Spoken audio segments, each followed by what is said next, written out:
2023 में 5 राज्यों में हुए विधानसभा चुनाव में कांग्रेस जहां अपनी जीत को लेकर सबसे ज्यादा आश्वस्त थी, वो राज्य था मध्य प्रदेश। लेकिन जिस तरह से बाजी पलटी और बीजेपी ने जो करिश्मा दिखाया, उसने सभी को हैरान किया। 230 विधानसभा सीटों वाले राज्य में बीजेपी ने 163 सीटों पर परचम लहराया। इसके पीछे थी बीजेपी की एक अहम रणनीति। बीजेपी ने विधानसभा चुनाव में केंद्रीय मंत्रियों और सांसदों को उतारकर सबको हैरान कर दिया था। अब कांग्रेस भी बीजेपी के नक्शे कदम पर चलने की तैयारी कर रही है। मध्य प्रदेश में विधानसभा चुनाव में मिली हार को पीछे छोड़ते हुए कांग्रेस अब लोकसभा चुनाव की तैयारियों में जुटती हुई नजर आ रही है।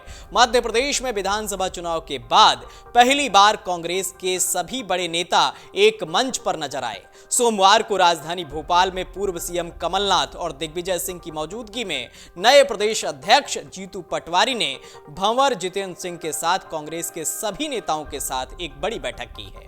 बताया जा रहा है कि इस बैठक में लोकसभा चुनाव की तैयारियों की शुरुआत कर दी गई है, जिसमें एक मामला सबसे ज्यादा चर्चा में है। दरअसल कांग्रेस ने मध्य प्रदेश की सभी 29 लोकसभा सीटों के लिए कोऑर्डिनेटर्स की नियुक्तियां कर दी हैं, जिसमें विधायकों, पूर्व मंत्रियों और पूर्व विधायकों को लोकसभा सीटों का समन्वयक बनाया गया है।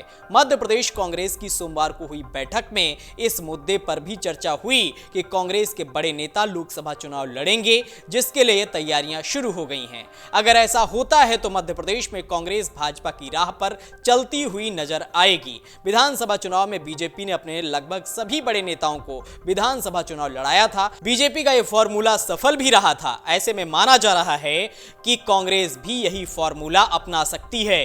ये दिग्गज नेता लड़ सकते हैं। अब हम आपको उन दिग्गज नेताओं के नाम बताएंगे जो लोकसभा का चुनाव मध्य प्रदेश में कांग्रेस की तरफ से लड़ सकते हैं। पहला नाम है कमलनाथ का, जो कि छिंदवाड़ा से चुनाव लड़ सकते हैं।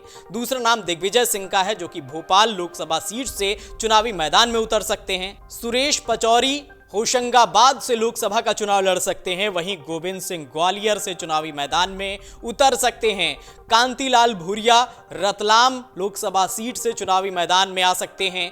वहीं लक्ष्मण सिंह राजगढ़ से लोकसभा का चुनाव लड़ सकते हैं। सज्जन सिंह वर्मा देवास लोकसभा सीट से चुनावी मैदान में उतर सकते हैं। तो वहीं तरुण भनोट जबलपुर से चुनाव लड़ सकते हैं। वहीं बैठक में शामिल होने पहुंचे पार्टी के नए प्रदेश प्रभारी भंवर जितेंद्र सिंह ने बड़ा बयान दिया था। उन्होंने कहा कि कमलनाथ ने विधानसभा चुनाव के रिजल्ट के दूसरे दिन ही इस्तीफा दे दिया था। शीर्ष नेतृत्व ने तय किया था कि जब तक नए अध्यक्ष का चयन नहीं हो जाता है तब तक वही कंटिन्यू करेंगे। बाद में जब नए अध्यक्ष की नियुक्ति हो गई, पॉलिटिकल अफेयर्स कमेटी और स्टेट इलेक्शन कमेटी की बैठक हुई। कई मुद्दों पर चर्चा की गई। आने वाले लोकसभा चुनाव में पूरी तैयारियों से पार्टी जुट रही है। अगर आप ये वीडियो YouTube पर देख रहे हैं तो हमारे चैनल को सब्सक्राइब करें और बेल आइकन को दबाना ना भूलें। अगर आप Facebook पर ये वीडियो देख रहे हैं तो हमारे पेज को लाइक करें।